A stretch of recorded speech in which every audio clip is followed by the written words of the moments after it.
Mami ano lang ito. Sapa.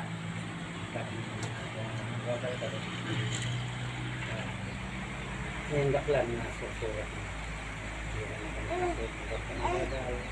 Nagbaling taon si pamati ng salak niya. Ang pagkakaroon mo lang Amen. Okay, basahin mo Justin ngayon, no? O ibig sabihin ay pag-aaralan natin ngayon Justin ang isang foundation ng kaunlaran, ano?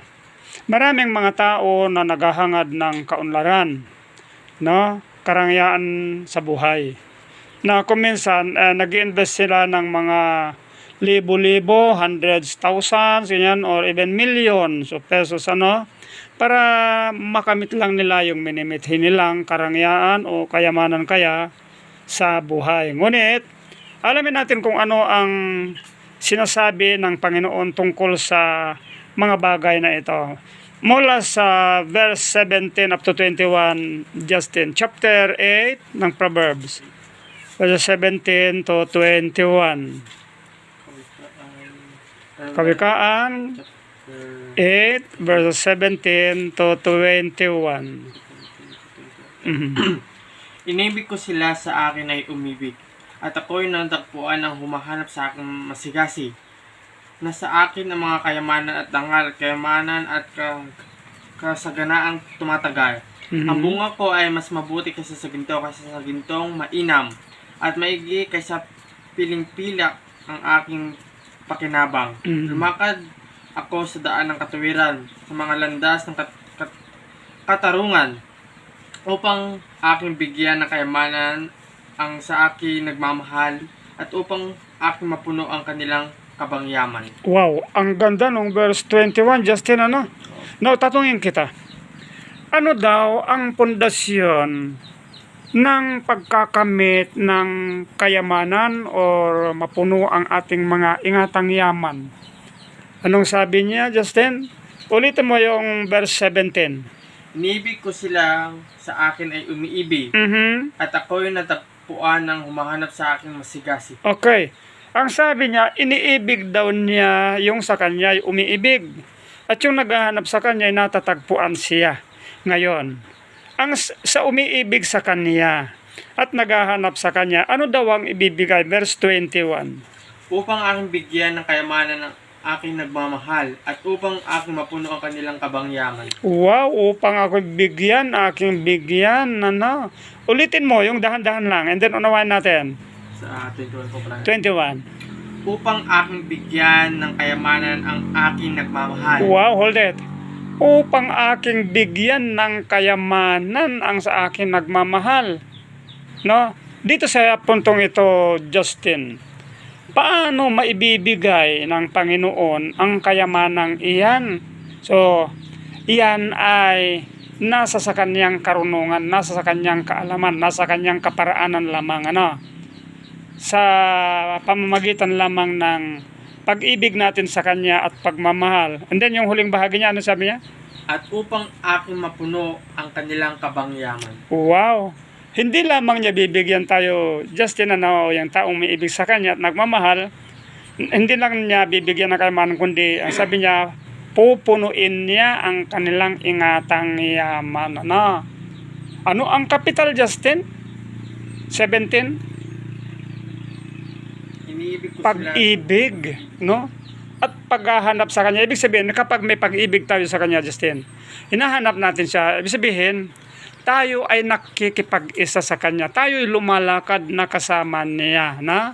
Tayo lumalakad na kasama niya. Tingnan natin, ano, ang taong lumalakad na kasama ng Diyos, ano? Tingnan natin si Job. Job chapter 1, yeah, verse 1, dito. Bago mga awit. Malayo pa.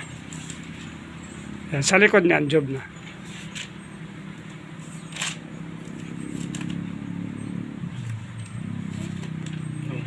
Ayan, sa Job, chapter 1, verse 1.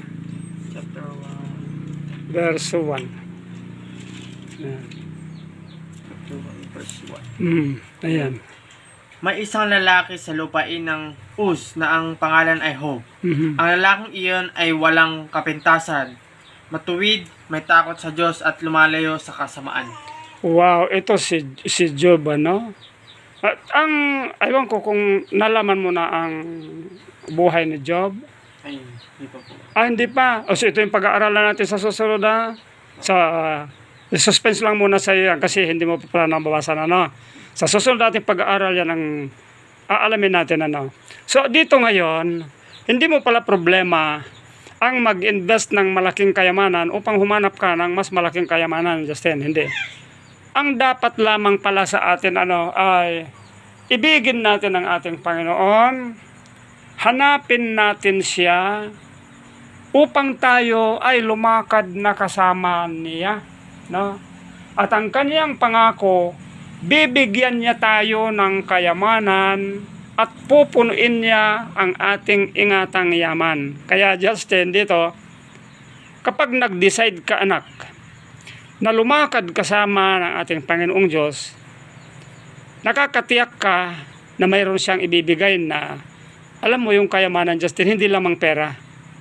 Ang higit na kayamanan, anak, ano, titingnan natin kung ano ang higit na kayamanan, ano. Basahin natin yung chapter 8 ng Job. Umpisahan natin sa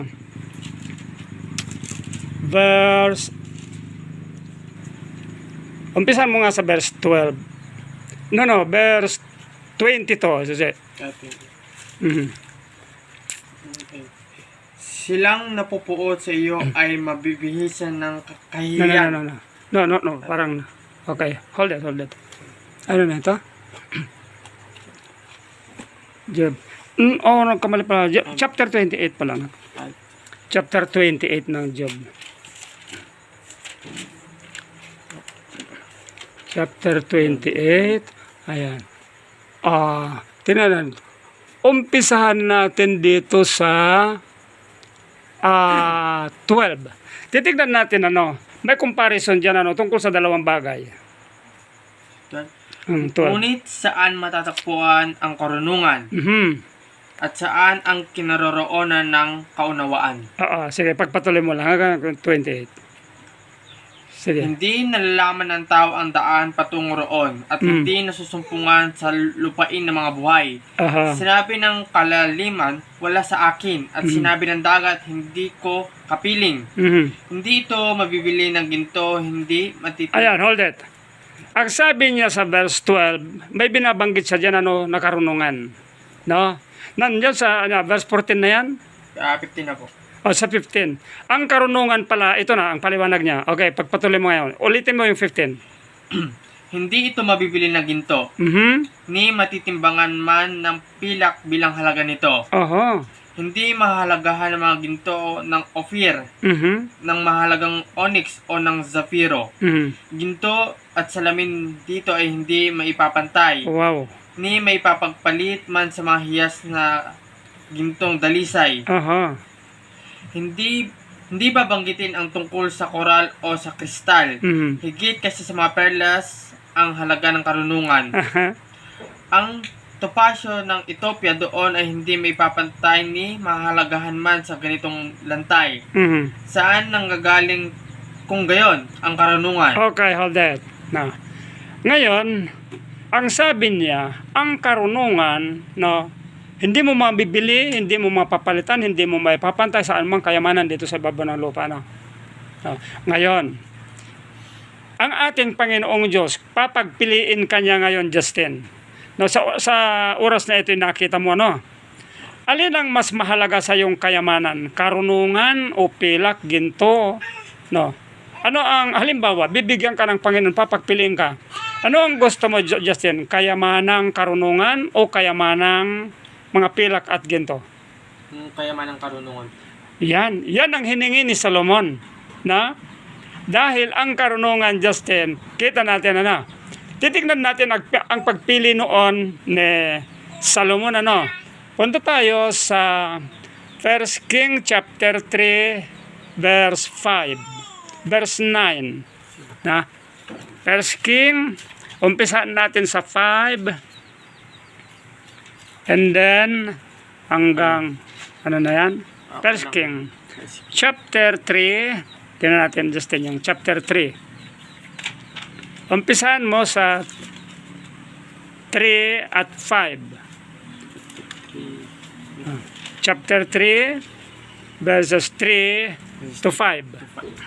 Minamahal ni Solomon ang Panginoon at lumakad sa mga tuntunin ni David na kanyang ama.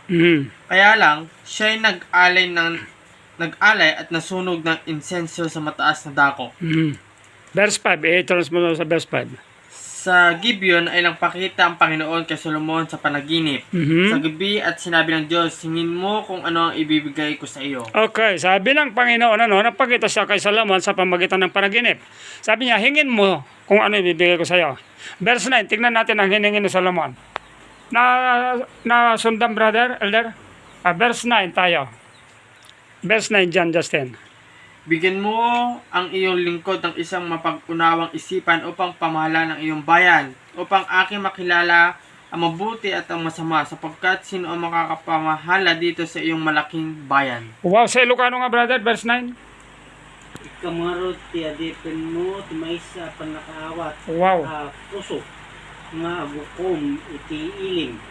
No mabaling ko nga ilasin ti naimbag iti dakes. Tas sino ti makabalin itangal daw nga gukom iti daytoy takgal nga ilim. Wow, tingnan mo, no? Ang sinabi ni Solomon, bigyan mo ako ng, ano sabi niya? Ulitin mo nga. Bigyan mo ang iyong lingkod ng isang mapag-unawang isipan. Mapag-unawa, ibig sabihin karunungan. Yung mapag-unawa, alam niyang balansin, alam niyang kilalanin ang mabuti at masama upang lumakad siya doon. Now, 12 and 13, basahin mo. Narito ang aking ginawa ngayon ayon sa iyong salita. Narito binibigyan kita ng isang pantas at matalinong pag-iisip na anupat walang naging gaya mo na una sa iyo o may babangon mang sino mang tulad mo pagkamatay mo. Ibinigay ko rin sa iyo ang hindi mo hinihingi, ang kayamanan at ang karanglaan. Anupat walang magiging gaya mo sa mga hari sa lahat ng iyong mga araw. Wow, tingnan mo. Ano lang ang hiningi na Justin? Karunungan. Karunungan, kaunawaan lang, Oh. Nalugod ngayon ang Panginoon sa kanya. Sabi ng Panginoon, narito, ibinigay ko tulad ng sinabi mo at binigyan pa kita ng hindi mo hiningi. No? Kayamanan at karangalan. No? So dito ngayon, Justin, kapag manghihingi ka din lang anak, ng kayamanan, tama yung sabi mo, karunungan. Dahil sa karunungan ng isang tao, alam niya kung paano siya kikita ng napakaraming pera, napakaraming ginto kaya. Dahil ang karunungang hiningi mo ngayon, manggagaling sa Panginoon yan. Yun yung hiningi mo. Na iingatan mo yung karunungan niya, na ang karunungang hinihingi mo ngayon, huwag mong gagamitin sa mga bagay na makasanlibutan, kundi gagamitin mo lamang sa ikalulwalhati ng ating Panginoon. At ang pangako niya, dahil karunungan ng hiningi mo, ibibigay pa niya kapares ng binigay niya kay Solomon. Marahil hindi lamang yan, maring bigyan ka pa niya ng mahabang buhay. So, ganito kasi So, ang kayamanan ngayon na sinasabi niya na bibigyan niya ng yaman ang umiibig sa kanya at pupunuin niya ang kanyang ingatang yaman, isang kayamanan dito, Justin, ay ang kalusugan. Kalusugan, karunungan, kalakasan, pag-ibig, pangunawa at lahat na yan. Kayamanan ito na hindi mabibili ng alinmang salapi o kayamanan dito sa mundo. So sa susunod natin pag-aaral, Justin, ipagpapatuloy natin ang karunungan yan upang makita mo kung ano ang maibibigay ng karunungang inihahanda ng Panginoon sa isang taong umiibig sa Kanya at naghahanap lamang sa Kanya. So ito yung ating maikling aral ngayon. Naway pagpalain tayong lahat ng Panginoon, lalong-lalo na rin si baby na 7 months old na, sister? 7 months old, At ito, iingatan mo, Justin, yung napag-aaralan natin, dahil hindi lahat ng nag-aaral ng banal na kasulatan nasusumpungan nila ito. Hindi. Dahil ang ibang nag-aaral, ang tinitignan lamang nila kung paano sila makikidebate, paano sila makikipagtunggali. Hindi ganoon. Ang pag-aaralan lamang natin, paano tayo lalakad na kasama natin ang Diyos. No? So kung tayo lumalakad na kasama ng Diyos, ang lahat na maaaring ibigay sa atin ng Diyos, ibibigay niya sa atin bilang kasama niya sa paglalakad, at tayo nakakatiyak na makakarating sa langit na bayan upang tumahan tayo sa kanyang piling magpakailan-kailanman.